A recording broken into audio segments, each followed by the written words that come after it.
Hello, Chemistry 10HH students. This is Mrs. Altman. We are on video number 42, Bonding Part 2. Here are our objectives for today's video. Pause here. So in this video, we're going to focus on Lewis structures, which show you how the valence electrons within a molecule are arranged. So in this example, I see that each line between nitrogen and hydrogen is a single bond.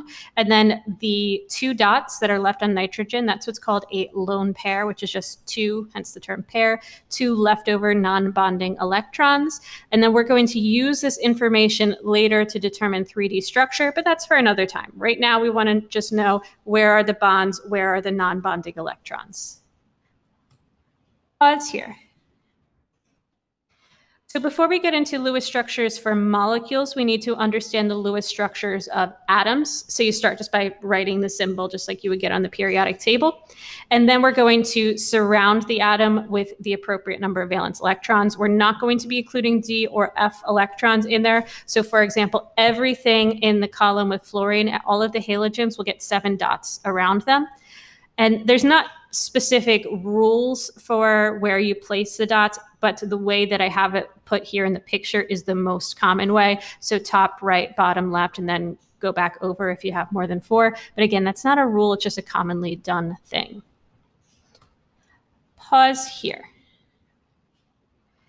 So then when we get to doing this for molecules, you start with drawing the atoms, just like we learned how to do in the last slide. And then you create bonds. And I'm going to actually show this on a drawing sort of software. You create bonds by connecting 2 electrons to form a bond until all of the atoms have as many electrons as they want, which is usually going to be 8. A bond is going to count for 2 electrons for both of the atoms that have that bond, and a lone pair will count as 2 electrons. A lone pair, just to repeat what I said before, but it's super important, and I will probably repeat it 4 more times, and that's totally fine. It's a lone pair just means 2 leftover electrons, and each one counts as an electron, each one of the 2 leftovers, so 2 total. And that's only for the atom that those 2 electrons are on.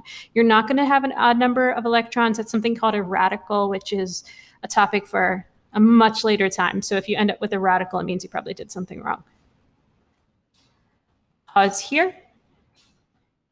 Just a couple more terms before we get into the examples. So the vast majority of atoms are going to prefer to have 8 electrons. You may have heard that referred to as the octet rule. We're going to see a lot of exceptions to it, so I don't like to use the term octet rule. Hydrogen and helium prefer to have 2. And when I say hydrogen and helium, I'm really referring to hydrogen. Helium almost never bonds. And then these are just some more vocab terms, lone pair and radical. Again, if you see a radical, it means you probably did something wrong. Pause here. All right, so I'm going to walk through this. So I start by just listing everything that's here. So I've got 1 on the hydrogen, 1 on the fluorine. So then what I'm going to do is I'm going to connect 1 from the 1 electron from hydrogen to 1 from fluorine. So now hydrogen has 2 electrons because of the single bond, and then fluorine has 2, 4, 6, 8. So this is good. This is done.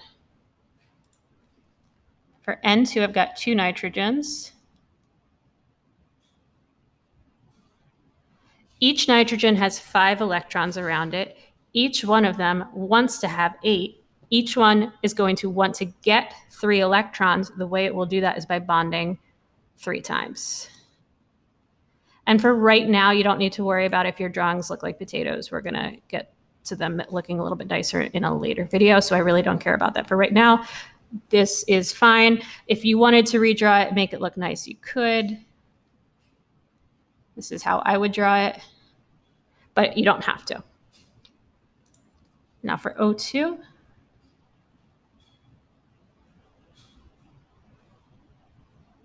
So each oxygen has 6, so each one wants to bond twice to get to 8, and it will always work out nicely like this. There are like some harder cases, we'll take a look at those, but for right now, they will all work out nicely. You could leave it like this, or you could redraw it to make it look nicer. It's fine if you don't redraw it.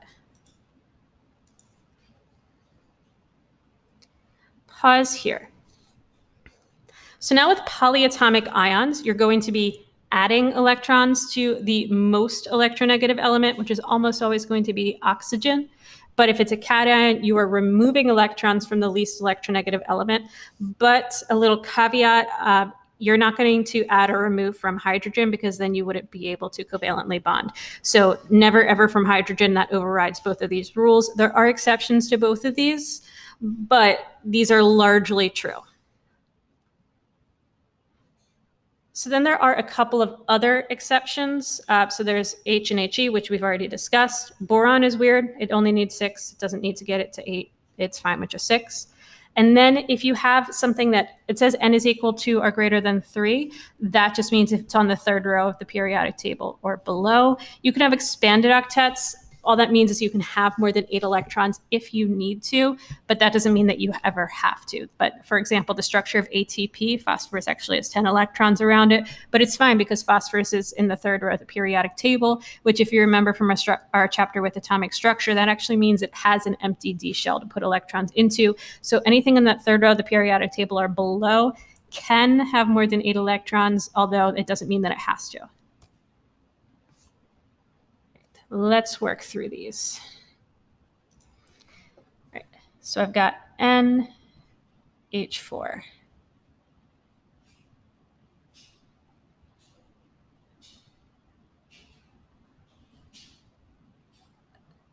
But then it says plus. So what that means is I'm going to remove an electron. I can't remove it from hydrogen, so I'm going to have to remove it from nitrogen. When I remove it, I have to label the charge. I just put a little plus inside of a circle.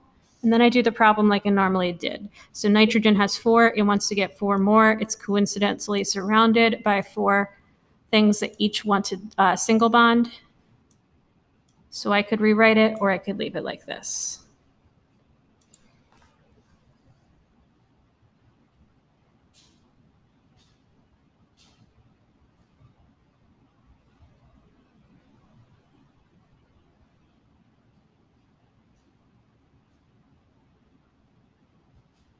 Right, this one's a little bit of a weird one, NO3 minus nitrate. So first it has a minus charge, so I pick one oxygen, it doesn't matter what it is. I give it a negative charge, and I give it an extra electron. So this oxygen, it now has 7, so it only wants to bond 1 time. And each one of these oxygens wants to bond 2 times. And so your instinct is probably to do this.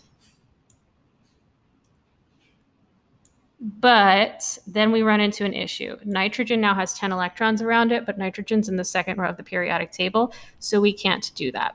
So what you do if you end up in this position is you can actually move an electron. So I'm going to move the electron from this nitrogen over to this oxygen. In doing so, I have to put a positive charge here because I removed an electron and a negative charge here.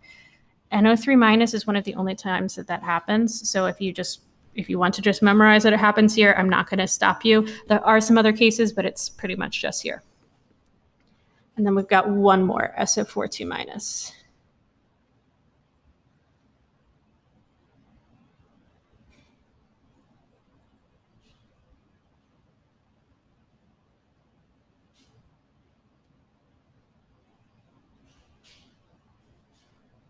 I pick 2 oxygen atoms. It does not matter which 2 I pick. I give them an extra electron, and I give them a negative charge. These ones right here, the ones I added that extra electron to, only want to bond 1 time. So I go ahead and do that. These each want to bond 2 times, and unlike the last example, it's totally fine because sulfur is in the third row. So I can actually leave it like this. There are other correct ways to do it. So I just picked these on the side to do. I could have picked ones that were across from each other. I could have picked the other 2 sides, but what I could not have done is just picked one of the oxygens and given that 2, because then it would have had 8 and then it would not have been able to bond. All right, that is all for today's video. Thank you so much for watching and have a great night.